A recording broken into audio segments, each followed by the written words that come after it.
2026 এবং 2027 সালে তোমরা যারা এসএসসি পরীক্ষা দিবা তোমাদের গণিতের পরিসংখ্যান থেকে আজকে মধ্যক নির্ণয় করা শিখবো।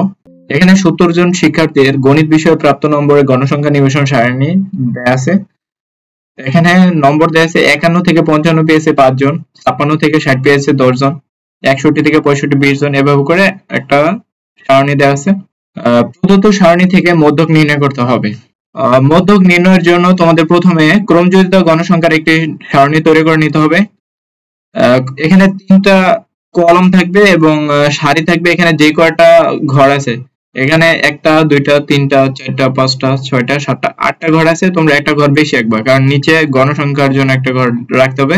তাহলে প্রথম কলামে প্রাপ্ত নম্বরগুলো বসাবা, আর দ্বিতীয় নম্বর কলামে গণসংখ্যা লিখবা 5 10 15। এখন 3 নম্বর কলামে ক্রমযোজিত গণসংখ্যা। তাহলে ক্রমযোজিত গণসংখ্যাটা কিভাবে বের করবা? এই গণসংখ্যার প্রথম ঘরে যেটা হবে ওইটা ক্রমযোজিত গণসংখ্যার প্রথম ঘরে বসবে। তারপরে কোনাকুনি ভাবে যোগ করে পরের ঘরে বসাবে। যেমন এই যে 5 এর সাথে 10 যোগ করলে 15, তাহলে 2 নম্বর ঘরে 15 হবে।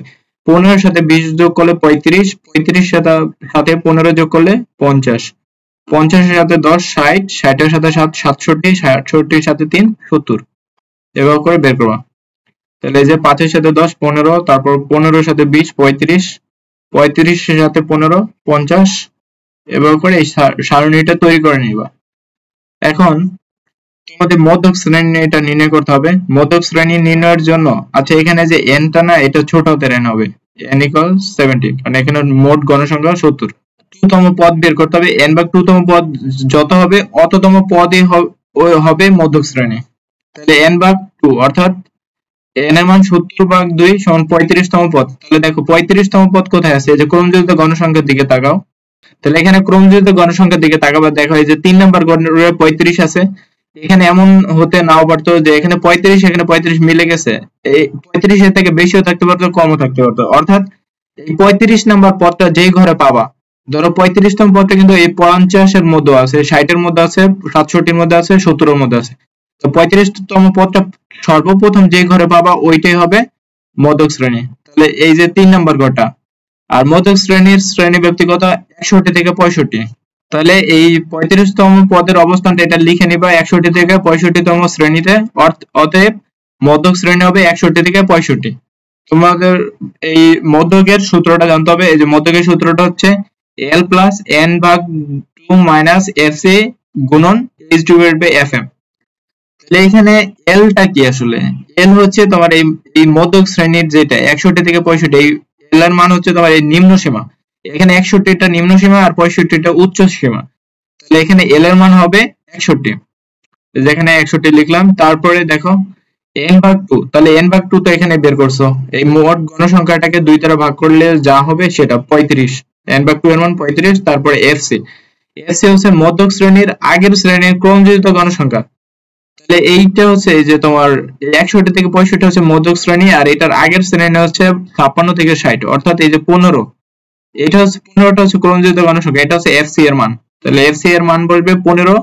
তারপর h টা হচ্ছে শ্রেণী ব্যবধান। এই 51 থেকে 55 তুমি যদি হিসাব করো, 51 থেকে শুরু 51 52 53 54 55, তাহলে এখানে টোটাল h এর মান হবে 5, শ্রেণী ব্যবধান 5। তারপরে fm টা হচ্ছে মধ্যক শ্রেণী গণসংখ্যা। তাহলে মধ্যক শ্রেণী কোনটা? 61 থেকে 65। তাহলে মধ্যক শ্রেণীর গণসংখ্যা কত ছিল? 20। তাহলে fm এর মান হবে 20। এগুলো আগে লিখে নিবা সাইডে। তাহলে fm এর মান হচ্ছে 20, fc এর মান এই যে মধ্যক শ্রেণীর আগের শ্রেণীর ক্রমযোজিত গণসংখ্যা 15। এখন জাস্ট এই সূত্রে মানগুলো বসাবা আর ক্যালকুলেশন করবা, উত্তর চলে আসবে। তাহলে প্রথমে l এর মান কত? 61, এখানে 61 লিখলা। তারপরে n ভাগ 2, অর্থাৎ এখানে আবার করে নিতে পারো, n এর মান হচ্ছে টোটাল 70 আর ভাগ 2 মাইনাস fc এর মান কত? fc হচ্ছে মধ্যক শ্রেণীর আগের শ্রেণীর ক্রমযোজিত গণসংখ্যা 15, এটা হচ্ছে গুণ চিহ্ন, ইনটু উপরে h এর মান হচ্ছে 5 আর নিচে fm এর হচ্ছে 20 মধ্যক শ্রেণীর গণসংখ্যা। তো এখন ক্যালকুলেশন, 70 কে 2 দ্বারা ভাগ করলে 35, তারপরে বিয়োগ 15 আর 20 আর 5 কাটাকাটি গেলে 4 5 20, তাহলে নিচে 4 উপরে 1। তারপরে এখানে 35 থেকে 15 বিয়োগ করে দিবা, তাহলে 20 আসবে, আর এখানে উপরে 1 নিচে 4, তারপরে এটা গুণ হয়ে যাবে। তারপর 4 এর 20 এ কাটাকাটি গেলে উপরে হবে 5, আর এখানে তো 61 থাকবেই, তাহলে 61 এর সাথে 5 যোগ করে দিবা, সমান 66। এটা হবে অ্যান্সার। নিয়মিত লাইভ ক্লাস করার জন্য মাহমুদ টিউটোরিয়াল ইউটিউব চ্যানেলের সাথে যুক্ত থাকতে পারো। আর ভিডিওটা ভালো লাগলে অবশ্যই লাইক দিবা আর বন্ধুদের মাঝে শেয়ার করে দেবে।